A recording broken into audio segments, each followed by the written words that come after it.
कोई अपनी नहीं कहता लेकिन मैं अपनी हकीकत सुना रहा हूं। जिस वक्त हमारी शादी हुई थी उस वक्त हम भर जवानी में थे। भर जवानी में जब शादी हुई थी तो उस वक्त उम्र थी हमारी 8 वर्ष। 8 वर्ष की उम्र में शादी हुई। उसके 10-12 साल बाद हमने सोचा कि चलो ससुराल घूम के आते हैं। घर में अपना ब्रीफकेस उठाया और ससुराल के लिए चले। वहां पर पहुंचे जहां पर हमारे सुल्तान साहब की बैठक थी। बैठक पर पहुंचे, अंदर में कुंडी बंद थी। जंगला में से झांक के देखा तो एक खटिया पर रजाई गद्दा लंबे हो रहे थे। खटिया रजाई हिल रही थी। मैंने अंदाजा लगाया कि ये खटिया रजाई क्यों हिल रही है। बाहर चारपाई पड़ी थी, मैं उस पर बैठ गया। थोड़ी देर बाद अंदर से आवाज आई कि बाहर कौन है। बोला यार सही। मैंने अंदाजा लगाया कि हमारे सुसर साहब हो सकते। उन्होंने अंदर से कुंडी को खोला और मुझे अंदर बुलाया। बेटा आप बड़े लेट वक्त पर आए, मुझे सर्दी से बुखार आ रहा है, 6 रोज से बीमार, खेती का काम सारा उड़ना जा रहा है, कोई भी करने वाला नहीं। मैंने कहा पिताजी आप किसी बात की चिंता मत करो, 2-4 रोज दवा लेना ठीक हो जाओगे। हमारा खेती का काम सारा हम करेंगे। हमने कह तो दिया लेकिन कभी भी जिंदगी में ना खेती का काम किया ना हल चलाया।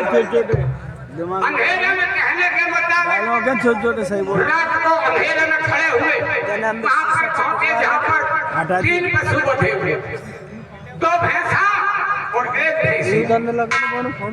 अंधेरे में मालूम नहीं पड़ा, 1 भैंसिया खुल गई और 1 भैंसा खुल गया। ऐसा नहीं, हमने दोनों को हल में ले जाके रोक लेकर वीडियो कभी भैंसिया इधर खींच ले जाती, कभी भैंसा इधर खींच ले जाती। परेशान कर लिया। मुझे आया गुस्सा।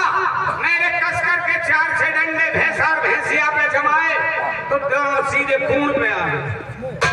हमने खूब हल को चलाया।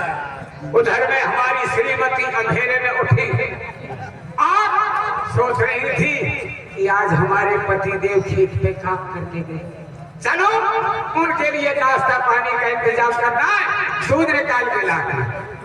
श्रीमती अंधेरे में भुसका डला लेकर, थोड़ा सा आटा लेकर और बाल्टी लेकर दूध निकालने के लिए चले। उसने भैंसा के सामने बड़ी खुशामद कर रही थी। भैंसा सोच रहा था कि हे भगवान आज ये मेरी कैसे में खुशामद होगी।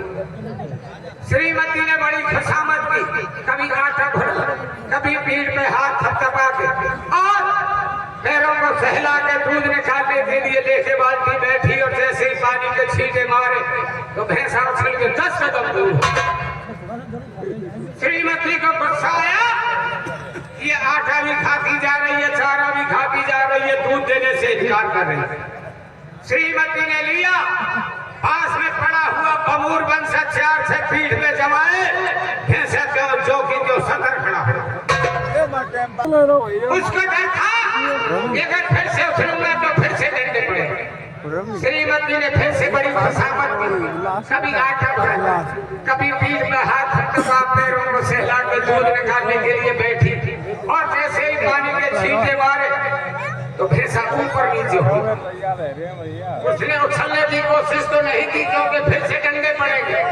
श्रीमती जैसे छींटे और जैसे ही दूध निकालने के लिए थनों में हाथ डाला तो 4 थनों का एक ही भिंडल बना हुआ।